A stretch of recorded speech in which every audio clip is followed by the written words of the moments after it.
DSP quick tip of the day. What we're going to talk about today is entering distance for delay. And the reason why we're going to do that is because they are what we like to call the math, because you have to use math in order to do that. We're going to come over here and we're going to select delay and polarity, which is going to give you this screen right here. You can group them together if you like, which is cool. But first we want to get to our basic point.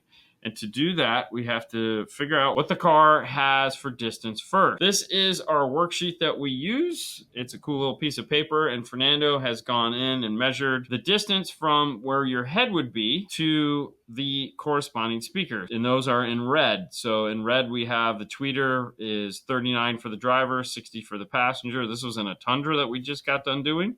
48 for the mid, 65 on the passenger side, 52 and 69 respectively, and the rears were 35, 60, and the sub was 49. Now we have to do math. So this is a subtraction problem. We are looking for the 0 point, and the 0 point is a speaker that is farthest away, which is usually going to be the passenger front mid bass, which in this case is 69 inches. That is going to be the 0 point, and that is going to be what we are going to use to subtract all our other numbers from. So you see this basic math problem located here, which is the driver's front tweeter. We're subtracting 39 from 69, and we are getting 30 inches. In blue, we have the math that we've done. 30 inches is the number we're going to enter. 9 inches, 21, 4. So those numbers are what are going to be put into the software.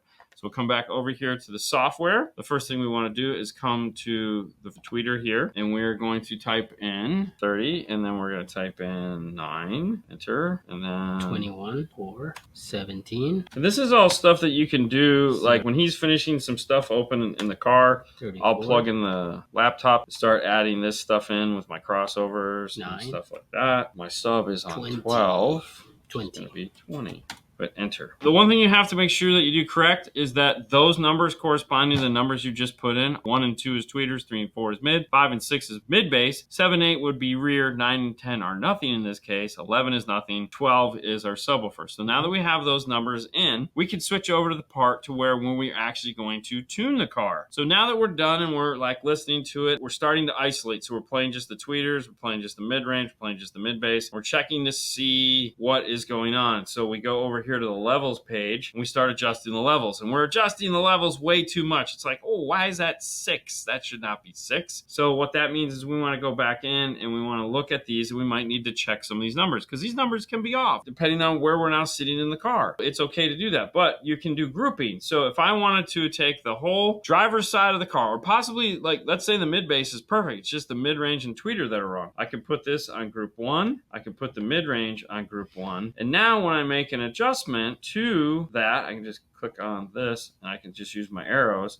It's going to move both 1 and output 3. And as I hit my little tab button here, if I want to do something drastic, I can do this. You can kind of see what's happening.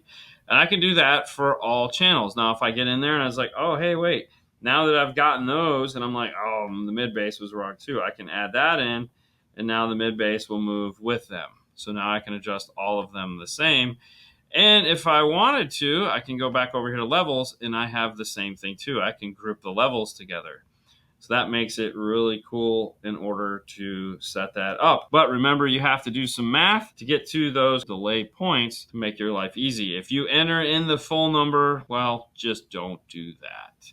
And that has been your ARC Audio quick tip of the day.